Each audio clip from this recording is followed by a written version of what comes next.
Assalamualaikum warahmatullahi wabarakatuh. Perkenalkan, nama saya Sony Trisno Astoputra dari kelas 2B D3 Keperawatan. Di sini saya akan menjelaskan LP kedua saya yang berjudul. Baiklah, di sini langsung saja saya akan menjelaskannya, yaitu konsep dasar penyakit pengertian. Febris tipoid adalah merupakan salah satu penyakit infeksi akut usus halus yang menyerang saluran pencernaan disebabkan oleh kuman Salmonella typhi dari terkontaminasinya air atau makanan yang biasa menyebabkan enteritis akut disertai dengan gangguan kesadaran. Demam tipoid adalah penyakit sistematik akut akibat infeksi Salmonella typhi yang ditandai dengan malaise. Lalu yang kedua ada etiologinya, yaitu menurut Ngastia, penyebab utama dari penyakit ini adalah kuman Salmonella typhosa, Salmonella typhi. Kuman ini banyak terdapat di kotoran, tinja manusia, dan makanan atau minuman yang terkena kuman yang dibawa oleh lalat. Sebenarnya sumber utama dari penyakit ini adalah lingkungan yang kotor tidak sehat, tidak seperti virus yang datang berterbangan di udara. Bakteri ini hidup di sanitasi yang buruk, seperti lingkungan kumuh, makanan dan minuman yang tidak higienis. Lalu patofisiologinya, menurut Corwin 2000 mengemukakan bahwa kuman Salmonella typhi masuk ke dalam tubuh manusia melalui mulut dengan makanan dan air yang tercemar. Sebagian kuman dimusnahkan oleh asam lambung dan sebagian lagi ke usus halus dan mencapai jaringan limfoid plaque Pleuridilithium terminalis yang mengalami hipertrofi. Di tempat ini, komplikasi perdarahan dan perforasi intestinal dapat terjadi. Kuman Salmonella typhi kemudian menembus ke dalam lamina propria, masuk aliran limfe dan mencapai kelenjar limfe mesenterial yang juga mengalami hipertrofi. Setelah melewati kelenjar-kelenjar limfe ini, mencapai hati melalui sirkulasi portal dari usus. Salmonella typhi bersarang di plaque pleuri, limfe, hati, dan bagian-bagian lain dari sistem retikuloendotelial. Semula disangka demam dan gejala-gejala syoksemia pada demam tipoid disebabkan oleh endoksemia. Tetapi kemudian berdasarkan penelitian eksperimental disimpulkan bahwa endotoksemia bukan penyebab utama demam dan gejala-gejala toksemia demam tipoid karena membantu proses terjadinya inflamasi lokal pada jaringan tempat Salmonella typhi berkembang biak. Demam pada tipoid disebabkan karena Salmonella typhi dan endotoksinnya merangsang sintesis dan pelepasan septipirogen oleh leukosit pada jaringan yang meradang. Lalu ada manifestasi klinisnya. Menurut Corwin 2000, proses bekerjanya bakteri ini ke dalam tubuh manusia cukup cepat, yaitu 24-27 jam sehari setelah prosesnya masuk.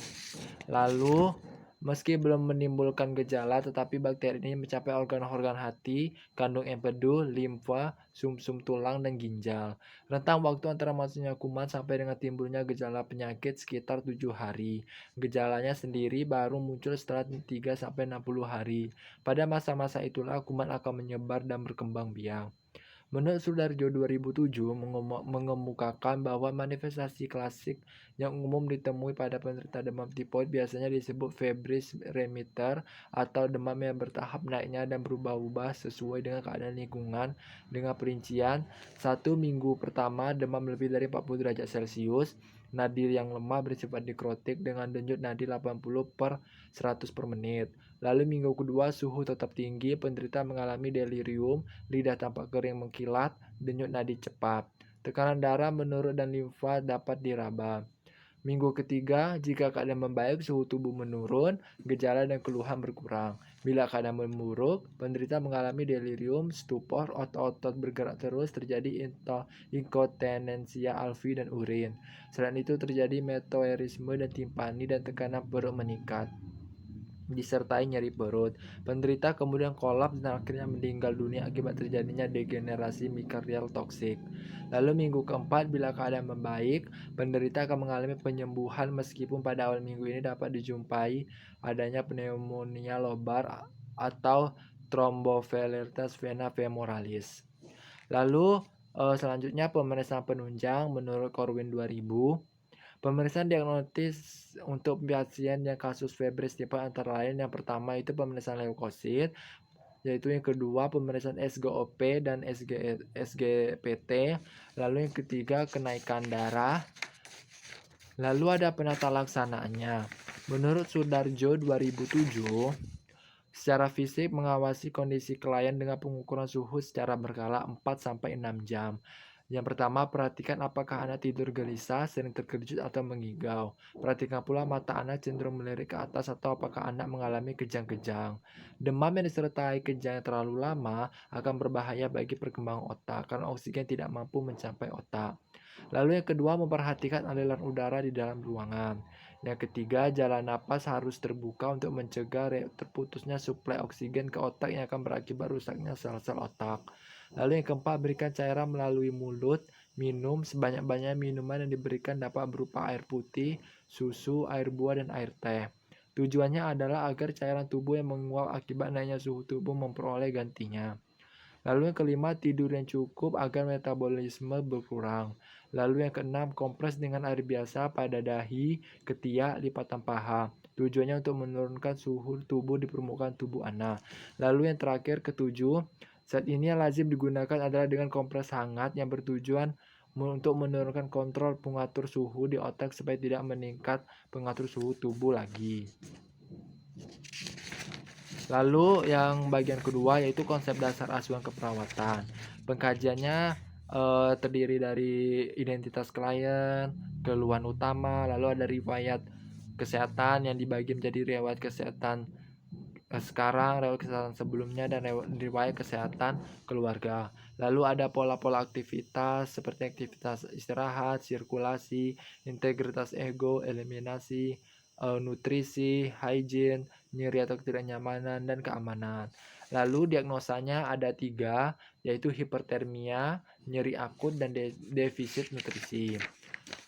Untuk diagnosa pertama, hipertermia dengan SLKI termoregulasi, yaitu dengan kriteria menggigil, kulit merah, kejang, pucat, dan akrosianosis. Dengan psiki, manajemen hipertermia, observasinya, identifikasi penyebab hipertermia, monitor suhu tubuh, monitor kadar elektrolit, monitor haluaran urin. Lalu terapeutiknya, sediakan lingkungan yang dingin, longgarkan atau lepaskan pakaian, basahi dan kipasi permukaan tubuh. Edukasinya, anjurkan tirah baring. Kolaborasinya adalah kolaborasi pemberian cairan dan elektrolit. Untuk rasionalnya, mengetahui penyebab hipertermi, mengetahui suhu tubuh pasien, mengetahui kadar elektrolit pasien banyak BAK, memberikan lingkungan pasien yang nyaman, agar pasien merasa rileks, agar pasien merasa nyaman, pasien tidur dengan nyaman, dan kebutuhan cairan dan elektrolit pasien terpenuhi. Lalu yang diagnosa kedua, resiko ketidakseimbangan cairan dengan SLKI, keseimbangan cairan. Kriteria hasilnya adalah asupan cairan, denyut nadi radial, membran mukosa, dan mata cekung. Dengan psiki, manajemen cairan, observasinya, monitor status hidrasi untuk mengetahui status hidrasi, lalu monitor BB harian, monitor BB sebelum dan sesudah dialisis, monitor hasil pemeriksaan laboratorium. Lalu terapeutiknya, catat dan intake output, memberikan asupan cairan, lalu kolaborasi pemberian diuretik. Lalu rasionalnya, mengetahui status hidrasi, mengetahui berat badan pasien, mengetahui berat badan pasien sebelumnya, mengetahui hasil pemeriksaan lab, mengetahui hasil intake dan output, memberikan asupan cairan pada pasien, memberikan cairan IV pada pasien, berkolaborasi dengan dokter. Lalu diagnosa ketiga, defisit nutrisi dengan SLKI status nutrisi. Kriteria hasilnya, porsi makanan yang dihabiskan, kekuatan otot pengunyah, kekuatan otot menelan, serum albumin, verbalisasi keinginan untuk meningkatkan nutrisi. Lalu dengan psiki, manajemen nutrisi, observasinya identifikasi status nutrisi, identifikasi alergi dan intoleransi makanan, identifikasi makanan yang disukai dan tidak disukai, identifikasi kebutuhan kalori dan jenis nutrien, monitor asupan makanan, monitor BB. Terapeutiknya, lakukan oral hygiene, sajikan makanan secara menarik, berikan makanan tinggi serat untuk mencegah konstipasi, Edukasinya anjurkan posisi duduk, anjurkan diet yang diprogramkan. Kolaborasinya, kolaborasi pemberian medikasi sebelum makan, kolaborasi dengan ahli gizi. Dengan untuk rasionalnya yaitu mengetahui status nutrisi pasien, pasien tidak memiliki alergi makanan, mengetahui makanan yang disukai pasien, kebutuhan kalori dan nutrien pasien terpenuhi, memantau asupan makanan pasien, mengetahui berat badan pasien, pasien melakukan oral hygiene, nafsu makan pasien meningkat, pasien makan makanan tinggi serat, pasien duduk dengan nyaman, pasien melakukan diet yang diprogramkan dan memberikan terapi obat sebelum makan. Baik, itulah penjelasan dari LP saya yang berjudul tipoid. Jika ada salah, saya mohon maaf. Sekian dan terima kasih. Wassalamualaikum warahmatullahi wabarakatuh.